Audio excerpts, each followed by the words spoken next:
नमस्कार, आप देख रहे हैं R world news Aparna Jain के साथ।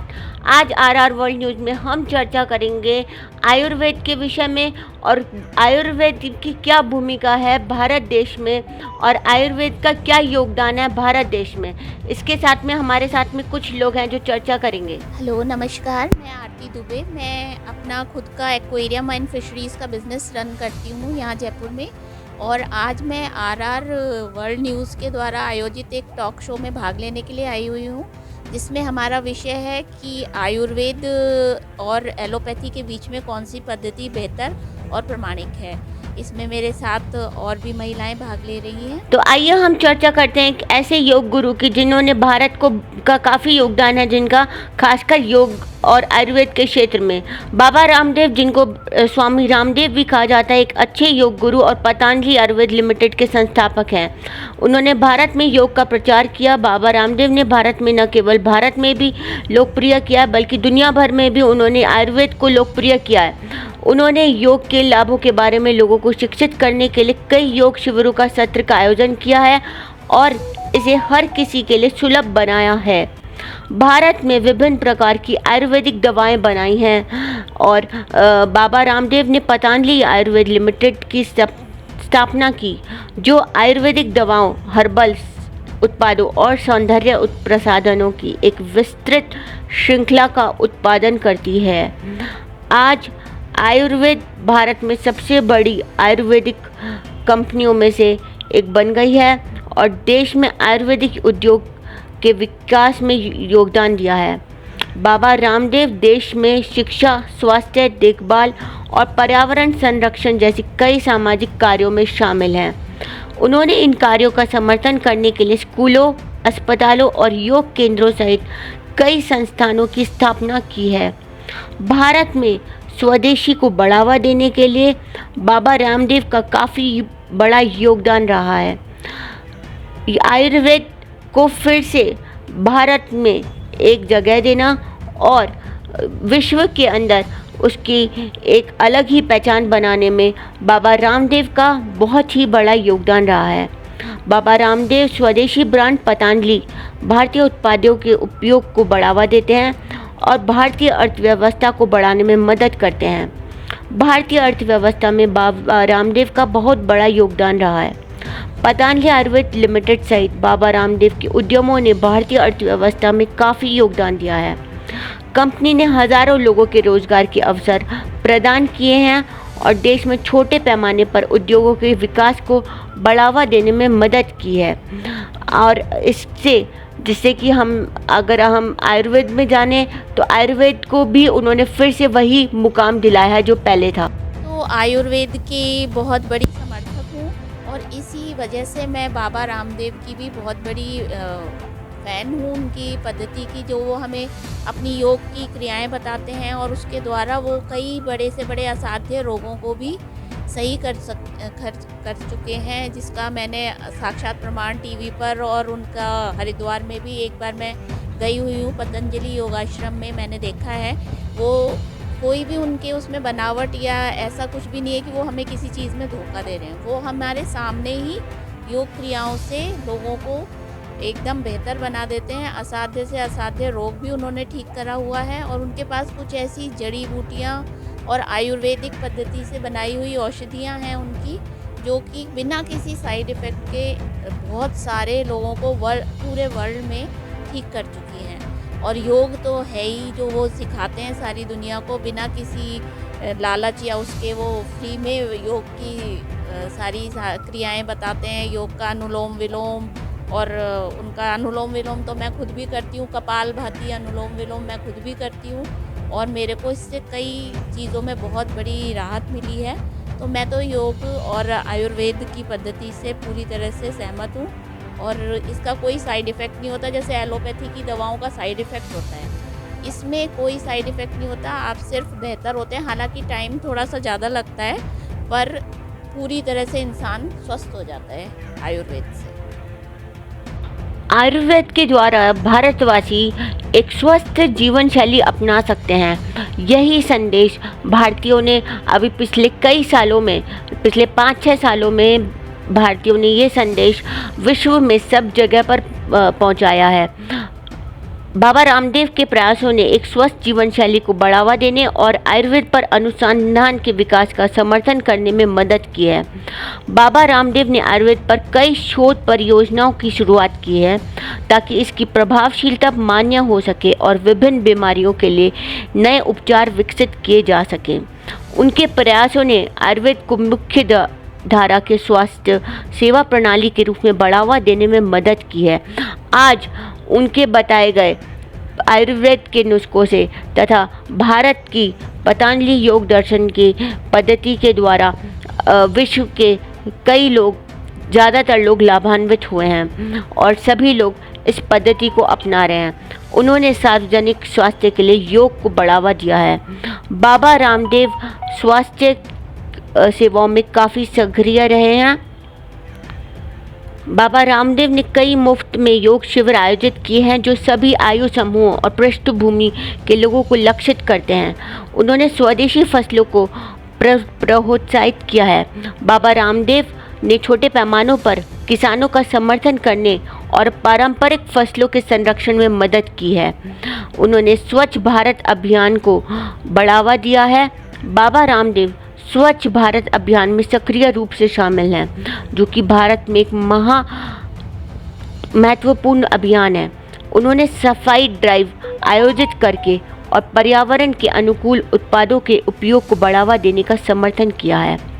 बाबा रामदेव ने कई परोपकारिक पहलुओं में योगदान दिया है, जिसमें आपदा राहत प्रयासों और अंडर प्रिविलेज्ड समुदायों के लिए समर्थन शामिल है।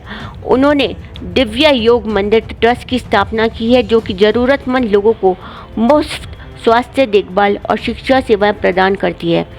कुल मिलाकर भारत में बाबा रामदेव का योगदान व्यापक रूप से और प्रभावशाली रहा है। उन्होंने पारंपरिक स्वास्थ्य सेवा प्रणालियों को बढ़ावा देने में महत्वपूर्ण योगदान दिया है। आयुर्वेद हमारे भारत का शुरू से ही एक महत्वपूर्ण हिस्सा रहा है।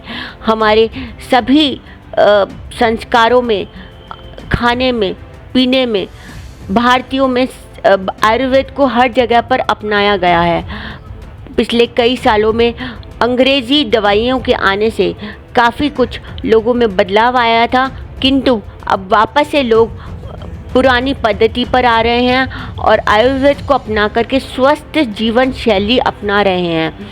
आगे जानते हैं हम इस विषय में। मैं प्रकाश कंवर आप बीच में आपकी बात काटना चाहती हूँ कि अगर मानो कोई एक्सीडेंट हो गया, खून बह रहा है, तो आप डॉक्टर के पास लेके जाओगे या आयुर्वेद के पास? तो बिल्कुल सही है कि अगर एक्सीडेंट हो गया तो आप उसको एलोपैथी की दवाई पहले देंगे, डॉक्टर के पास लेके जाएंगे, बाद में आयुर्वेद की तरफ मुड़ेंगे। पर इसका भी कुछ ना कुछ तोड़ जो है वो हमारे आयुर्वेद और जो पुरानी प्राचीन पद्धतियाँ हैं उसमें है कि कुछ जड़ी बूटियाँ पहले ऐसी पाई जाती थी जो फ़ौरन अगर आप उनका लेप लगा दो ज़ख्म पे तो खून रुकना बहना बंद हो जाता है और वो घाव भी धीरे धीरे भरने लगता है। तो ऐसा कुछ भी नहीं है जो आयुर्वेद में नहीं है और सिर्फ एलोपैथी में है, ऐसा नहीं है। हमें ज्ञान की कमी की वजह से हम आजकल एलोपैथी की तरफ मुड़ रहे हैं कि भाई बुखार आया तो फट से एक गोली खा लो और कुछ भी हुआ तो फट से ये कर लो, एलोपैथी का कुछ भी है तो वो ले लो। बट वो हम लोगों का जो ज्ञान की कमी है उस वजह से है, नहीं तो हमारे आयुर्वेद में ऐसी कोई भी चीज़ नहीं है जो आपको कहीं से भी किसी तरह से ठीक ना कर सकती है। आज आयुर्वेद और एलोपैथी में क्या बेहतर है, यह एक बहस का मुद्दा बन चुका है सभी भारतीयों के बीच में। दो अलग विचारधारा के लोग अब रह रहे हैं। जो कुछ लोग हैं जो पूरी तरीके से आयुर्वेद को समर्थन करते हैं, तो कुछ लोग एलोपैथी का समर्थन करते हैं और वे आज भी उनको भ्रम रहता है कि क्या पता वो सही हो पाएंगे या नहीं। किंतु आज हम देखें तो आयुर्वेद ने काफ़ी भारत को काफ़ी उन्नति दी है। बाबा रामदेव ने भारत भर में कई प्रशिक्षण केंद्रों की स्थापना की है, जैसे कि आयुर्वेद, योग और ऋषि जैसे विभिन्न क्षेत्रों में व्यावसायिक प्रशिक्षण प्रदान किया है।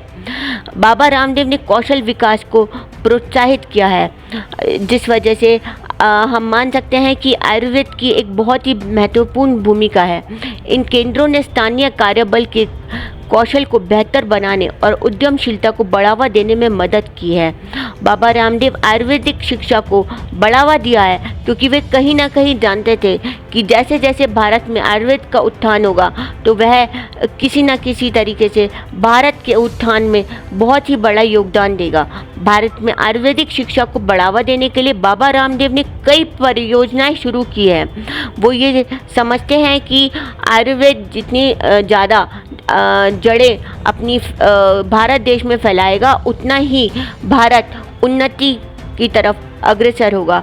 उन्होंने आयुर्वेद के कॉलेजों और अनुसंधान केंद्रों की स्थापना की है जो आयुर्वेद के अध्ययन को बढ़ावा देने और भविष्य वाला आयुर्वेदिक चिकित्सकों को प्रशिक्षित करने के लिए है। उन्होंने राष्ट्रीय स्वास्थ्य नीति को साक्षात किया है।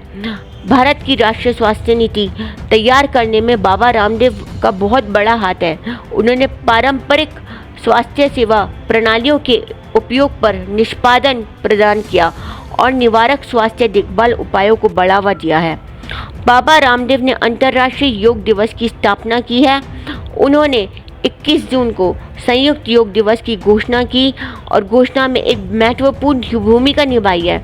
उनके प्रयासों ने योग और इसके लाभों की वैश्विक जागरूकता को बढ़ावा देने में मदद की है।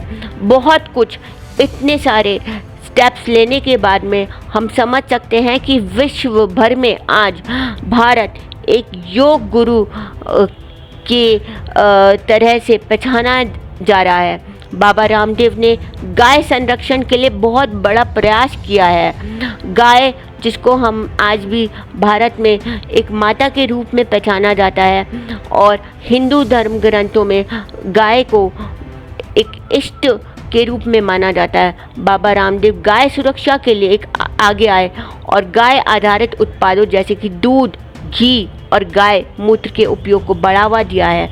उन्होंने कई गाय आश्रयों की स्थापना की है और गायों की रक्षा के लिए प्रयास किए हैं। भारत में बाबा रामदेव का योगदान विविध और बहुमुखी रहा है। उन्होंने परंपरागत स्वास्थ्य सेवा प्रणालियों, कौशल विकास, शिक्षा और सामाजिक कारणों को बढ़ावा देने में महत्वपूर्ण प्रयास किए हैं। उनकी पहल से भारत में अर्थव्यवस्था, पर्यावरण और कल्याण पर सकारात्मक प्रभाव पड़ा है। बाबा रामदेव ने जैविक खेती का बहुत ही ज़्यादा प्रचार किया है जिसकी वजह से हमारे देश की भूमि को उपजाऊ हो सके और उसकी उर्वरक क्षमता बढ़े। मानो अगर अचानक किसी को बुखार आ गया तो आप क्या ट्रीटमेंट चलेगा, फिर नॉर्मल चलेगा या डॉक्टर के पास जाना पड़ेगा? नमस्कार, मेरा नाम कुसुम गुप्ता है। पेशे से मैं एक शेफ़ हूँ और अपनी कुकिंग क्लासेस चलाती हूँ और आयुर्वेद के साथ भी काम करती हूँ। आयुर्वेद के 6 रस का मुझे ज्ञान है और मैं आयुर्वेदिक की बहुत बड़ी सपोर्टर हूँ, पर इसके कुछ ड्रॉबैक्स भी हैं। तो हम आज दोनों के बारे में बात करेंगे। जैसे कि मैडम ने मुझसे पूछा कि ड्यूरिंग द ट्रैवलिंग मैं अगर किसी को बुखार आ जाता है या तबीयत ख़राब हो जाती है तो आप क्या करोगे? तो मैं ये बोलूँगी कि एक एज ग्रुप तक क्या होता है कि आयुर्वेदिक काम करता है। छोटे बच्चे होते हैं, मेरा खुद का किया हुआ एक्सपेरिमेंट है कि जो बहुत छोटे बच्चे होते हैं जिन्होंने एलोपैथी नहीं खाई हुई होती है, उनको अगर आप हल्दी का पानी दे देते हो 100 बुखार तक उतर जाता है। क्योंकि मैंने अपने बच्चों के साथ ये एक्सपेरिमेंट किया हुआ है। हाँ, आपने लाइफ में बहुत ज़्यादा एलोपैथी खाई हुई है शुरू से और एक एज ग्रुप को आप क्रॉस कर चुके हो तो आपकी बॉडी में आयुर्वेदिक काम नहीं करेगा, एज सर्टन नहीं करेगा। इट टेक्स टाइम, वो समय लेगा, है ना। पर वो काम, और आपने लाइफ में बहुत कम खाई हुई है और आपके अंदर पेशेंस है कि आप आयुर्वेदिक को फॉलो करके उसको अपने आप को सही रख सकते हो, उसके एलोपैथी के साइड इफ़ेक्ट से अपने आप को बचा सकते हो, तो आप आराम से आपके शरीर में आयुर्वेदिक काम करता है। आयुर्वेद पूरी तरीके से जैविक खेती को प्रोत्साहित करता है और इसीलिए बाबा रामदेव जैविक खेती का एक मजबूत समर्थक रहे हैं और किसानों को कार्बनिक विधियों को अपनाने के लिए प्रोत्साहित किया है। उन्होंने जैविक कृषि को बढ़ावा देने और किसानों को प्रशिक्षित करने के लिए भारत भर में कई कार्बनिक खेती केंद्र स्थापित किए हैं। बाबा रामदेव भारत के सशस्त्र बलों के योग को बढ़ावा दिया है। उन्होंने सेना के लिए कई योग सत्र आयोजित किए हैं और वहाँ योग प्रशिक्षण प्रदान किया है जो सैन्य के साथ काम करते हैं। बाबा रामदेव भारत में कई भ्रष्टाचार विरोधी अभियानों में शामिल रहे हैं। उन्होंने भ्रष्टाचार के खिलाफ विरोध प्रदर्शन किया है और प्रशासन में पारदर्शिता और जवाबदेही के लिए वकालत की है। उनका शिक्षा में महत्वपूर्ण योगदान रहा है। बाबा रामदेव ने प्राथमिक और माध्यमिक विद्यालयों और विश्वविद्यालयों और अनुसंधान केंद्रों सहित कई शैक्षिक संस्थानों की स्थापना की है। इन संस्थानों ने विभिन्न क्षेत्रों में शिक्षा और अनुसंधान को बढ़ावा देने में मदद की है। उन्होंने डिजिटल इंडिया इनिशिएटिव लिए हैं। बाबा रामदेव डिजिटल इंडिया की पहल का एक मजबूत समर्थक रहे हैं, जिसका उद्देश्य भारत को डिजिटल रूप में सशक्त समाज में बदलना है। उन्होंने योग और आयुर्वेद को बढ़ावा देने के लिए एक मोबाइल ऐप सहित कई डिजिटल प्लेटफॉर्म का शुभारंभ किया है। कुल मिलाकर भारत में बाबा रामदेव का योगदान व्यापक रूप से एक महत्वपूर्ण रहा है। वह स्वास्थ्य, शिक्षा और भ्रष्टाचार विरोधी अभियानों सहित विभिन्न सामाजिक कारणों को बढ़ावा देने में शामिल है। उनकी पहल से भारत में अर्थव्यवस्था, पर्यावरण और कल्याण पर सकारात्मक प्रभाव पड़ा है। उन्होंने स्वदेशी उद्योगों को प्रोत्साहित किया है। बाबा रामदेव सक्रिय रूप से स्वदेशी उद्योगों और उत्पादों को बढ़ावा दे रहे हैं। आप तो मेरे को ये बता दीजिए कि कोरोना टाइम सबसे पहले हॉस्पिटल में दिखाने के लिए गए थे। इस बात का भी मेरे पास जवाब है। वो ये है कि कोरोना टाइम में एक तो ये जो वायरस था ये अचानक से ही आया था और इतनी बुरी तरह से फैला था। आपकी बात बिल्कुल सही है कि कोरोना टाइम में सब लोग पहले भाग के डॉक्टर के पास ही गए थे, पर आपको याद होगा कि इसके लिए भी काढ़ा, गिलोय का काढ़ा, और इससे बहुत लोगों ने अपने आप को उसी समय बिना किसी वैक्सीनेशन या एलोपैथी की दवा के अपने आप को कई लोगों ने सही भी करा है। उनको टाइम ज़रूर ज़्यादा लगा है, पर इसका जो अल्टीमेट बताया गया था आयुर्वेद में योग आसन और जो आयुर्वेदिक दवाएं थी, गिलोय का काढ़ा आप बनाइए। हम लोग घर घर में गिलोय का काढ़ा बना के पी रहे थे और उससे कई लोगों को फ़ायदा भी हुआ था। ये रहेगा। बाबा रामदेव सक्रिय रूप से स्वदेशी उद्योगों और उत्पादों को बढ़ावा देने में शामिल रहे हैं। उन्होंने छोटे पैमाने पर उद्योगों को हथकरघा और हस्तशिल्प के लिए जागरूक किया है और भारतीय निर्मित उत्पादों के उपयोग को बढ़ावा दिया है। उन्होंने गंगा को साफ रखने के अभियान में काफ़ी प्रयास किए हैं। गंगा को साफ करने के लिए एक उनकी पहल बहुत ही प्रशंसनीय है, जिसे भारत में एक पवित्र नदी माना जाता है। उन्होंने साफ गंगा को बढ़ावा देने के लिए कई सफाई ड्राइव और जागरूकता अभियानों को आयोजन किया है। बाबा रामदेव ने आयुर्वेदिक पर्यटन का प्रचार किया है। बाबा रामदेव भारत में आयुर्वेदिक पर्यटन को बढ़ावा दे रहे हैं, जिसमें पर्यटकों के लिए आयुर्वेदिक उपचार और उपचारों का बढ़ावा देना शामिल है। भारत भर में कई विदेशी आते हैं, विदेशी सैलानी आते हैं और वे उन आयुर्वेदिक उपचारों से अपने को खुद को स्वस्थ करते हैं। उन्होंने भारत भर में आयुर्वेदिक रिसोर्ट्स और केंद्रों के विकास का समर्थन किया है। कार्बनिक खाद्य उत्पादन में महत्वपूर्ण योगदान रहा है बाबा रामदेव का। बाबा रामदेव कार्बनिक भोजन के उत्पादन को बढ़ावा दे रहे हैं। उन्होंने कई जैविक खाद्य उत्पादन केंद्रों की स्थापना की है और किसानों को जैविक खेती के तरीकों को अपनाने के लिए प्रोत्साहित किया है। उन्होंने भारतीय संस्कृति के उत्थान के लिए बहुत कार्य किए हैं। बाबा रामदेव भारतीय संस्कृति के लिए एक मजबूत वकील रहे हैं और पारंपरिक भारतीय प्रथाओं और उत्पादों के उपयोग का बढ़ावा दिया है। उन्होंने भारतीय कपड़ों का, पारंपरिक कपड़ों के उपयोग का समर्थन किया है और लोगों को भारतीय रिवाज और परंपराओं को अपनाने के लिए प्रोत्साहित किया है। भारतीय परंपराओं और रिवाजों के पीछे की साइंस, उनके पीछे का विज्ञान समझा करके उन्होंने फिर से भारतीय संस्कृति को वापस लेकर के आए हैं। भारत में बाबा रामदेव का योगदान विविध और दूर तक पहुंच रहा है। वह स्वास्थ्य, शिक्षा, पर्यावरण और संस्कृति सहित विभिन्न सामाजिक कारणों को बढ़ावा दे रहे हैं। उनकी पहल के लोगों, भौतिकी और भारत में पर्यावरण की भलाई पर सकारात्मक प्रभाव पड़ा है। उन्होंने परोपकारी गतिविधियाँ में बहुत ही सक्रिय योगदान दिया है। बाबा रामदेव की कई परोपकारी गतिविधियाँ हैं जिनसे भारत को काफ़ी लाभान्वित हुआ है। कोरोना काल में भी इनिशियल स्टेज पे था जो, वो आयुर्वेदिक से ठीक हो रहा था। जैसे कि मुझे हो गया था, मेरे हस्बैंड को हो गया था, बेटे को हो गया था, मेरी डॉटर, हम सबकी सेवा कर रही थी और साथ में वो किट खा रही थी। जो कोरोना का किट आया था वो साथ में वो गोलियां खा रही थी अपने आप को प्रोटेक्ट करने के लिए। हम तीनों को हो गया था, मेरे हस्बैंड तो हॉस्पिटलाइज भी हो गए थे, उसके बाद भी वो सेफ थी क्योंकि वो किट खा रही थी। तो आयुर्वेदिक काम किया था। और जो नेजल स्प्रे था, नेजल स्प्रे जो हम लोग यूज कर रहे थे, तो जो आयुर्वेदिक का था वो आपको गले तक ड्राइनेस नहीं कर रहा था। जो ऑट्रिविन हम लोग डाल रहे थे वो उसके साइड इफ़ेक्ट बहुत ज़्यादा हो रहे थे क्योंकि आपका गला सूख रहा था। मैंने खुद ने इस्तेमाल किया था जो आयुर्वेदिक का था, उसका जो नेजल स्प्रे आया था उसको मैंने यूज किया था, तो उससे मुझे ड्राइनेस नहीं हो रही थी और मेरे को अच्छा लग रहा था। तो इसका फ़ायदा हुआ है, पर बहुत ज़्यादा फीवर हो गया, लोगों ने शुरू में ध्यान नहीं दिया और बहुत ज़्यादा इसको बढ़ा लिया, तो अब उनको हॉस्पिटलाइज होना पड़ा था, ये फैक्ट है।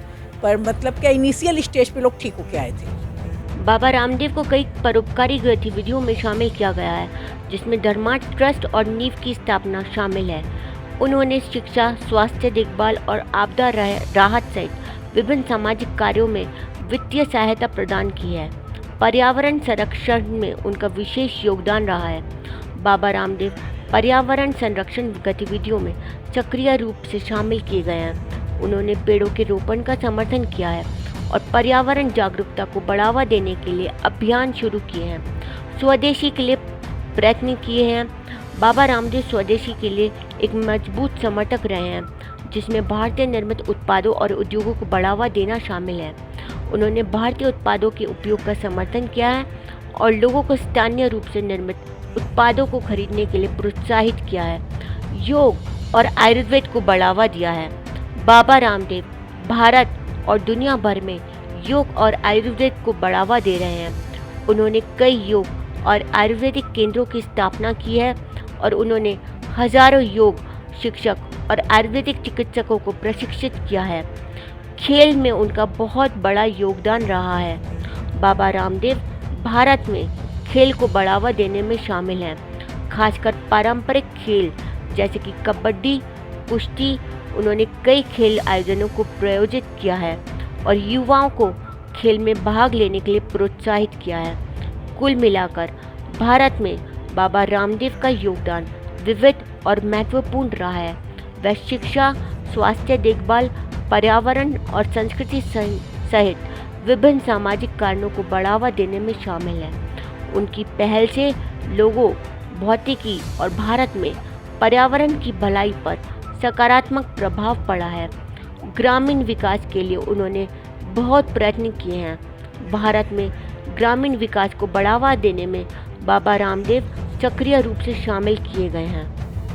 मानो अगर अचानक किसी को बुखार आ गया तो आप क्या ट्रीटमेंट चलेगा, फिर नॉर्मल चलेगा या डॉक्टर के पास जाना पड़ेगा? आप तो मेरे को ये बता दीजिए कि कोरोना टाइम सबसे पहले सब हॉस्पिटल में दिखाने के लिए गए थे।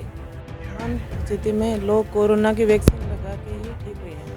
थोड़ा सा ये पूछना चाहूँगी क्योंकि ये सवाल मेरे मन में भी है, हालांकि मैं खुद आयुर्वेद की सपोर्टर हूँ, बट कि अभी जो वर्तमान स्थिति जो चल रही है उसमें बहुत से लोग कोरोना की वैक्सीन लगाकर ही सही हुए हैं, तो इसका मतलब तो एलोपैथी में ही इलाज है कोरोना का। आप क्या कहना चाहेंगे इस बारे में? नॉट एग्जैक्टली, क्योंकि ना मुझे जो कोविड हुआ, मेरा जो एक्सपीरियंस है कि वैक्सीन लगाने के 10 दिन बाद मुझे कोविड हो गया था। तो मेरा ये एक्सपीरियंस है कि मतलब को वैक्सीन सॉल्यूशन है, ठीक है, पर इसकी सेल्फ लाइफ 3 महीने ही है। तो इसका सबसे अच्छा तरीका है कि आप आयुर्वेदिक को फॉलो करो और अपने आप को प्रोटेक्ट रखो, कि आप मास्क कैरी करो, बार बार अपने हाथों को सैनिटाइज़ करो। अभी भी वापस कोविड फैल रहा है, तो जब आप बाहर जाते हो तो इस चीज़ को प्रिकॉशन ज़रूरी है। साथ में आप रेगुलर आयुर्वेदिक को फॉलो करते रहो कि आपकी बॉडी की इम्यूनिटी बनी रहे, कि उसमें कहीं परेशानी नहीं आए, आपका शरीर इतना बुस्ट रहे कि किसी भी स्थिति में आपकी शरीर उससे लड़ सके, कोरोना वायरस से लड़ सके। इम्यूनिटी जैसे अच्छा खाइए आप, अच्छे आयुर्वेदिक जो प्रिस्क्रिप्शंस होते हैं उनको फॉलो कीजिए और रेगुलर बेसिस पे फॉलो कीजिए, तो इसका फ़ायदा आपको मिलेगा। और ये मैं नहीं बोल रही कि खाली आयुर्वेदिक से ही ठीक होता है या आयुर्वेदिक फॉलो करोगे तो नहीं होगा, ऐसा नहीं है। कोविड के लिए सबसे मेन तो है कि प्रिकॉशंस रखने बहुत ज़रूरी है। और दूसरी बात है कि आयुर्वेदिक जहाँ काम नहीं करता है वहाँ पे हमें एलोपैथी को स्विच करना ही पड़ता है। बाबा रामदेव ने ग्रामीण क्षेत्रों में उद्यमशीलता को बढ़ावा देने और ग्रामीण उद्यमियों को प्रशिक्षण और वित्तीय सहायता प्रदान करने के लिए कई पहल की शुरुआत की है। भारतीय किसानों के लिए प्रयास किए और उनको बहुत बढ़ावा दिया है। बाबा रामदेव भारतीय किसानों के एक मजबूत समर्थक रहे हैं और उन्हें समर्थन करने के लिए कई पहल शुरुआत की है। उन्होंने जैविक खेती को बढ़ावा दिया है और किसानों को टिकाऊ ऋषि प्रथाओं को अपनाने के लिए प्रोत्साहित किया है। स्वास्थ्य और कल्याण में उनकी बहुत ही अहम भूमिका रही है। बाबा रामदेव योग और आयुर्वेद के माध्यम से भारत में स्वास्थ्य और कल्याण का प्रचार कर रहे हैं। उन्होंने कई स्वास्थ्य केंद्रों की स्थापना की है और स्वास्थ्य देखभाल के लिए प्रशिक्षण प्रदान किए हैं। रोजगार जनरेशन का भी कार्य किया है। भारत में रोजगार के अवसर पैदा करने में भारत में बाबा रामदेव का बहुत ही बड़ा योगदान रहा है। उन्होंने छोटे पैमाने पर उद्योगों की स्थापना करके और छोटे उद्योगों को समर्थन दिया है और उद्यमियों को प्रशिक्षण प्रदान किया है। राष्ट्रीय सुरक्षा में योगदान रहा है बाबा रामदेव का बहुत ही बड़ा। भारत में राष्ट्रीय सुरक्षा को बढ़ावा देने के लिए उन्होंने बहुत ही प्रयास किए हैं। उन्होंने सशस्त्र बलों को समर्थन दिया है और राष्ट्रीय सुरक्षा जागरूकता को बढ़ावा देने के लिए पहल की है। स्वदेशी गाय नस्लों के लिए उन्होंने बहुत प्रयास किए हैं। बाबा रामदेव भारत में स्वदेशी गाय नस्लों को उपयोग को बढ़ावा दे रहे हैं। उन्होंने स्वदेशी गाय के दूध की महत्वता लोगों को बताई है और उन्होंने कई गाय आश्रयों की स्थापना की है और गायों की रक्षा करने के लिए अभियान शुरू किया है। बाबा रामदेव भारत में शिक्षा का प्रचार कर रहे हैं, खासकर स्कूलों और विश्वविद्यालयों की स्थापना के माध्यम से। उन्होंने कई शैक्षणिक संस्थानों की स्थापना की है जो विभिन्न क्षेत्रों में पाठ्यक्रम प्रदान करते हैं। महिला सशक्तिकरण के लिए प्रयत्न कर रहे हैं बाबा रामदेव। भारत में महिला सशक्तिकरण को बढ़ावा देने में बाबा रामदेव का बहुत ही बड़ा योगदान शामिल है। उन्होंने महिलाओं को शिक्षा को बढ़ावा दिया और महिलाओं के उत्थान के लिए बहुत सारे कार्य किए हैं। मानो किसी का हार्ट अटैक आ गया तो फिर हॉस्पिटल ही लेके जाएंगे उनको। तो हाँ, मैं ये मानती हूँ कि अचानक से हार्ट अटैक आ गया तो हॉस्पिटल जाना ही पड़ेगा। एज सर्टेन जो चीज़ें आ जाती हैं, ये हॉस्पिटल्स बने उन्हीं के लिए हैं, तो वहाँ जाके इमीडिएट इमरजेंसी में हम लोगों को ट्रीटमेंट लेना ही पड़ता है। पर आप अगर शुरू से ही प्रिकॉशंस के साथ लाइफ जी रहे हो तो आपको हार्ट अटैक आएगा ही क्यों। अपनी लाइफस्टाइल अगर आप सही रख रहे हो, शुद्धता से खा रहे हो, सात्विक भोजन का सेवन कर रहे हो, तो आपको हार्ट अटैक आएगा ही क्यों। बाबा रामदेव ने महिलाओं को शिक्षा को बढ़ावा देने और महिलाओं के उद्यमियों को वित्तीय सहायता प्रदान करने के लिए कई पहल की है। आपदा राहत में बाबा रामदेव का महत्वपूर्ण योगदान रहा है। भारत में आपदा राहत प्रदान करने में बाबा रामदेव शामिल हैं। उन्होंने प्राकृतिक आपदाओं जैसे बाढ़, भूकंप और सूखे से प्रभावित लोगों को वित्तीय सहायता प्रदान की है। बाबा रामदेव के द्वारा डिजिटल इंडिया का प्रचार भी किया गया। बाबा रामदेव ने डिजिटल इंडिया को बढ़ावा दिया है। उन्होंने भारत में प्रौद्योगिकी के उपयोग को बढ़ावा दिया है। उन्होंने डिजिटल साक्षरता को बढ़ावा देने और डिजिटल कौशल में प्रशिक्षण प्रदान करने के लिए पहल की है। बाबा रामदेव ने पारंपरिक भारतीय संस्कृति का प्रचार किया है और सक्रिय रूप से पारंपरिक भारतीय संस्कृति को बढ़ावा दिया है, जिसमें संगीत, नृत्य और कला शामिल है। उन्होंने भारतीय सांस्कृतिक विरासत को संरक्षित और बढ़ावा देने के लिए कई पहल शुरुआत की है। बाबा रामदेव ने स्वदेशी दवाओं का प्रचार करने के लिए काफ़ी प्रयास किए हैं। उन्होंने स्वदेशी दवाइयों के उपयोग को बढ़ावा दिया है। उन्होंने आयुर्वेदिक और अन्य पारंपरिक भारतीय दवाओं के उपयोग को बढ़ावा दिया है और कई अभियान लॉन्च किए हैं। सफाई और स्वच्छता पर बाबा रामदेव ने बहुत जोर दिया है। बाबा रामदेव भारत में स्वच्छता को बढ़ावा देने के लिए कई प्रयास किए। उन्होंने स्वच्छता को बढ़ावा देने और ग्रामीण क्षेत्रों में स्वच्छता सुविधाओं को प्रदान करने के लिए कई अभियान किए हैं। भारत में राष्ट्रीय एकता को बढ़ावा देने में बाबा रामदेव का योगदान रहा है। उन्होंने राष्ट्रीय एकीकरण को बढ़ावा देने और विभिन्न पृष्ठभूमि के लोगों के बीच एकता की भावना को बढ़ावा देने के लिए पहल की है। बाबा रामदेव के द्वारा शाकाहारवाद का प्रचार भी किया गया है। बाबा रामदेव शाकाहार को बढ़ावा दे रहे हैं। बाबा रामदेव शाकाहार के स्वास्थ्य लाभ को बढ़ावा देने और लोगों को शाकाहारी जीवन शैली को अपनाने के लिए प्रोत्साहित करने के लिए उन्होंने कई अभियान लॉन्च किए। कुल मिलाकर भारत में बाबा रामदेव का योगदान विविध और महत्वपूर्ण रहा है।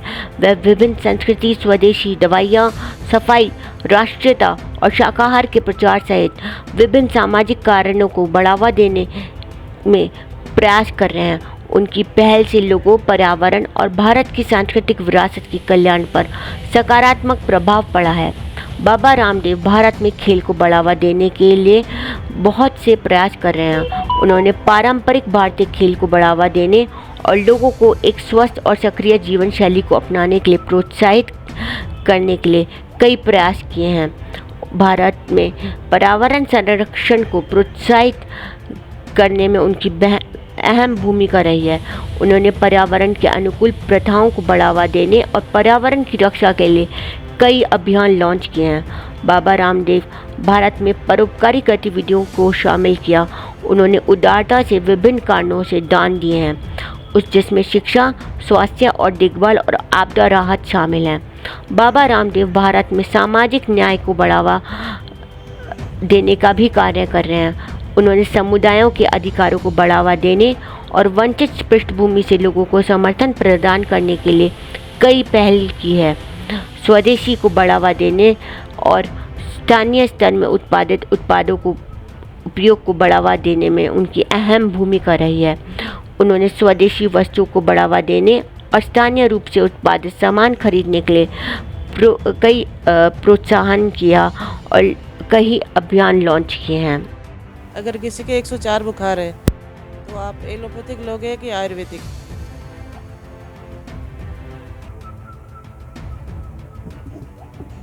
डिग्री बुखार अचानक से हो गया है तो ऑफ कोर्स मैं पैरासीटामोल ही लूँगी और वही बताऊँगी, पैरासीटामोल लेना ही बताऊँगी। पर मैंने जैसे पहले कहा था कि जिसकी बॉडी जैसे वर्क करती है, जिसकी बॉडी में जो दवा जिस तरीके से काम करती है ना। तो जैसे ठंडे पानी की पट्टियाँ हमने लगाई तो उससे भी बुखार डाउन होने लग जाता है, कमजोरी कम होने लग जाती है। वहाँ पे भी अपने जैसे कि गिलोय का पानी है वो भी काम कर जाता है। अपने एक्सपीरियंस से बताती हूँ, मुझे हुआ था चिकनगुनिया। मैंने पूरे रात भर में 1.5 लीटर पानी गिलोय का पी लिया। रात भर में बनाया था बेटे के लिए, उसने छुआ नहीं और मुझे रात को बुखार हो गया था। मैंने रात भर में 1.5 लीटर पानी वो पूरा पी लिया। अगले दिन सुबह मेरा बुखार उतर गया था। एक्सपीरियंस से बता रही हूँ। तो ये ज़रूरी नहीं है कि मतलब उससे ही होता है। पैरासीटामोल आपकी बॉडी टू बॉडी ये चीज़ें वेरी करती है कि आपने बहुत ज़्यादा एलोपैथी अगर शुरू से खाया हुआ है तो आपकी बॉडी में आयुर्वेद काम नहीं करेगा। ये फैक्ट है, आप आजमा के देख लीजिए इसको। ये उभर के आ रही है कि आप जैसे बोल रहे हैं कि जिसने शुरू से ही एलोपैथी खाया हुआ है उसकी बॉडी पे असर नहीं करेगा।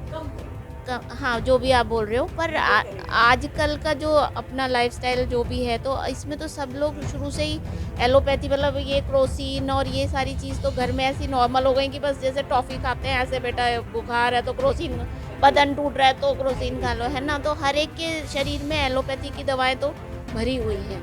तो इसका आप कोई वो उपाय बताएं कि इसको कैसे हम डिटॉक्स करें अपनी शरीर को और फिर आयुर्वेद की तरफ मुड़ें, क्योंकि बच्चों और हमारी जो जनरेशन चल रही है उसने ऑलमोस्ट सब ने एलोपैथी की बहुत खाया हुआ है। तो इस पर आप थोड़ा सा बताएं। हाँ, बहुत अच्छा सवाल है आपका। इसका जवाब मैं देती हूँ कि हाँ, मैं आपसे आपकी बात सुन के मेरे दिमाग में एक सवाल ये भी उभरा है कि आजकल की जो जनरेशन है या हमारे भी जो बच्चे हैं, तो वो तो शुरू से ही एलोपैथी की गोलियां खा खा के ही बड़े हुए हैं। जैसे टॉफ़ी खाते हैं उस तरह से अपन बोलते हैं बदन टूट रहा है तो बेटा क्रोसिन ले लो, बुखार आया तो ये नाइस ले लो, और ऐसे ना तो हमारे शरीर में तो ये सारी चीज़ें भरी पड़ी हैं। जैसे आप सोचो कि एलोपैथी की दवाइयाँ वगैरह, तो आपने जैसे बोला तो मैं इस बात से सहमत नहीं करती कि जिनके शरीर में पहले से एलोपैथी है उन पे ये आयुर्वेद असर नहीं करेगी। इसका मतलब तो पहले हमें अपने पूरे शरीर को डिटॉक्स करना पड़ेगा कि ये सारी दवाएं का असर निकले, उसके बाद ही आयुर्वेदिक असर करेगा, ऐसा मैं नहीं सोचती हूँ। मुझे लगता है कि थोड़ा बहुत बच के अपन आयुर्वेदिक को भी फॉलो करते हैं तो असर करता है वो बॉडी पे, मुझे ऐसा लगता है। हाँ, मैं एग्री कर रही हूँ आपकी बात से कि न आयुर्वेदिक पर वो काम स्लो करता है। मैं क्या बोल रही हूँ, हमने बहुत ज़्यादा अगर खा रखी है एलोपैथी दवाई तो आपके काम में धीरे काम करेगा, आपकी बॉडी में आपको पेशेंस रखना पड़ेगा और थोड़ी सहन शक्ति बढ़ानी पड़ेगी। आपको बुखार 3 दिन भी रह सकता है, सो 1 मिनट में नहीं उतरेगा वो। आप दवाई ले रहे हो ठीक है, आपको 3-3 दिन तक बुखार रह सकता है, आपको पेशेंस रखना पड़ेगा और फिर वो जो असर करेगा बॉडी में जाके वो लॉन्ग लास्टिंग के लिए है, फिर आपको वो बहुत लंबे टाइम तक फ़ायदा देगा। आजकल 10 तरह की बीमारियां चल रही है, तो जांच के बाद में तो पता चलेगा ना ये तकलीफ क्या है। हाँ इसमें भी तो एलोपैथी की काम आएगी। हाँ जी, मेडिकल साइंस की इसीलिए रिस्पेक्ट करते हैं हम लोग और मैं इस चीज़ से एग्री भी करती हूँ क्योंकि पहले जितनी मौतें होती थी उस हिसाब से अभी मौतें कम हो रही है। इसलिए हो रही है कि हमें समय रहते बीमारी का पता चल जा रहा है जांच की वजह से। तो इस चीज़ को मैं एग्री करती हूँ कि जांच होने से बीमारी का पता चल जाता है। अब पहले क्या होता था कि जो वैद्य होते थे वो नब्ज देख के बहुत ज़्यादा ज्ञानी वैद्य होते थे वो, और नब्ज देख के बता देते थे कि बीमारी क्या है। तो वो चीज़ जो हो रहा है मेडिकल साइंस जो आ गया है, मैंने यही तो कहा कि अपनी जो पद्धति है आयुर्वेदिक की वो कम होती जा रही है, इसलिए हम डिपेंडेंट होते जा रहे हैं एलोपैथी पे। हाँ, जांच करने को मैं बुरा नहीं मान रही, जांच हो रही है इसलिए इलाज सही टाइम पे सही इलाज मिल रहा है लोगों को, और इसीलिए हम लोग मेडिकल साइंस की रिस्पेक्ट करते हैं। गवर्नमेंट हर साल इतना खर्चा कर रही है मेडिकल साइंस पे, और अभी जो हो रहा है मृत्यु दर जो होते हैं वो पहले की अपेक्षा बहुत कम हो रही है। जैसे कि प्रेगनेंसी में बच्चा होते ही औरतें मर जाया करती थी, क्योंकि एग्जैक्टली पता नहीं चलता था कि क्या वजह है उनके मरने की, या फिर बच्चा मरा हुआ पैदा होता था, है ना। ये चीज़ बहुत ज़्यादा पहले होती थी, पर वो चीज़ आजकल सोनोग्राफी के थ्रू पता चल जाता है कि बच्चे किस सिचुएशन में है, माँ के गर्भ में किस तरह की डिलीवरी करवानी है, वो नॉर्मल डिलीवरी करने की कंडीशन में है कि नहीं, कि उसको सीजेरियन करके ही निकालना है, और या माँ और बच्चे को कैसे सुरक्षित रखना है। तो इस चीज़ को मैं एग्री कर रही हूँ कि मेडिकल साइंस में उन्नति की है तो इसका फ़ायदा तो हमें हो रहा है, आयुर्वेदिक में भी हो रहा है। आजकल आयुर्वेदिक डॉक्टर भी बोलते हैं कि मैं अपनी जाँच करवा के आ जाएगी। तो मैं एकदम खिलाफ नहीं हूँ एलोपैथी के, पर मेडिकल साइंस का जो हम लोगों को फ़ायदा हुआ है उसको तो अपनाना ही चाहिए। जो वो हर एक चीज़ जिससे कि समाज और दुनिया को फ़ायदा होता है उसको अपनाना चाहिए। हाँ, अपनी चर्चा का जो विषय है वो यही था कि एलोपैथी या आयुर्वेद। तो मैं तो आयुर्वेद की पक्की फॉलोअर हूँ, उसकी बहुत बड़ी समर्थक हूँ।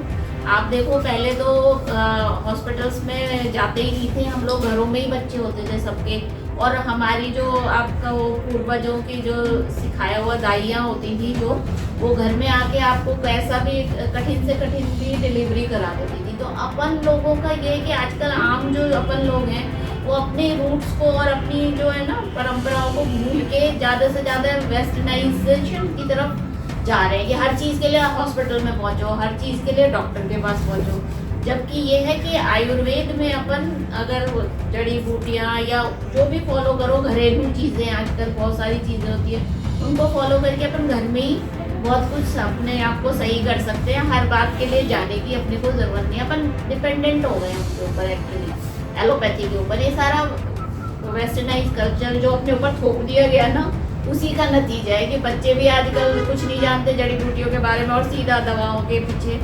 और अपना आयुर्वेद का जो प्रमाणिकता है वो तो वर्ल्ड ओवर में आजकल आप देख ही रहे हैं कितना नाम हो रहा है। भारत को तो सब लोग आयुर्वेद का स्रोत मानते हैं और गुरु मानते हैं इस विषय में। और मोदी जी ने तो बहुत ही अच्छा काम करा है जो सारे देश में योग और ये फैलाया। और मैं तो बाबा रामदेव की इसलिए बहुत बड़ी समर्थक हूँ, क्योंकि वो इससे बहुत पहले से ही वो इस सारी चीज़ों को हमें बताने की कोशिश कर रहे हैं, जिसे अब हम जाके फॉलो करना शुरू कर रहे हैं और योग को अपने जीवन शैली में शामिल कर रहे हैं। से पूछना चाहती हूँ कि अगर किसी को कैंसर हो गया और वो लास्ट स्टेज पर है तो आप उसको एलोपैथिक जाओगे कि आयुर्वेदिक? एलोपैथी पे जाएंगे, क्योंकि फर्स्ट स्टेज कैंसर हो चाहे लास्ट स्टेज पे कैंसर हो, डायग्नोस तो हमें जांच करने के बाद ही पता चलेगा कि कैंसर है भी कि नहीं। तो उसके लिए, क्योंकि हमने पहले भी डिस्कस किया है कि जांच करवानी क्यों जरूरी है, तो मैंने आपको बताया ना कि मेडिकल साइंस की रिस्पेक्ट इसलिए करते हैं कि डायग्नोस हो जाती हैं चीज़ें, हमें समय रहते पता चल जाता है जांच के द्वारा कि क्या बीमारी है, कौन सी स्टेज पे है, उसको क्या ट्रीटमेंट देना है। तो इसके लिए तो हम लोग जाएंगे तो वो एलोपैथी की तरफ ही जाएंगे।